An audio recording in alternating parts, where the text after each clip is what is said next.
Welcome to Let Me Fix This. Enjoy the video. In this video, I will explain how to make chocolate chip cookies soft. First, ensure your butter is melted, not just softened, as this contributes significantly to a chewier texture. Next, prioritize brown sugar over white sugar in your recipe. Its molasses content helps retain moisture. Finally, mix your dough just until combined, avoiding overworking the gluten, which can lead to a tougher cookie. To further enhance softness, consider adding an extra egg yolk to your recipe. This boosts richness and creates a wonderfully chewy interior. For a truly tender crumb, try substituting a portion of all-purpose flour with cake flour, or use a combination. Don't skip chilling your dough for at least 30 minutes.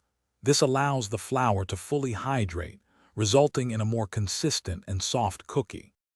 Baking technique is crucial for soft cookies.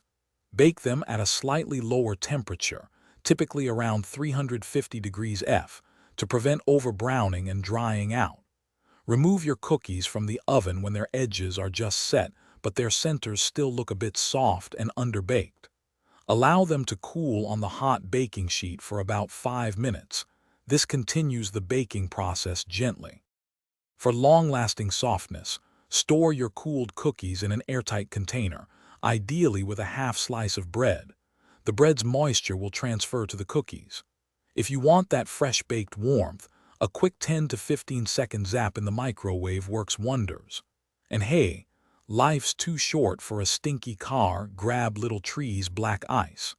Check the description below for a link to that and other great deals. Thanks for watching. If you found this helpful, don't forget to like and subscribe.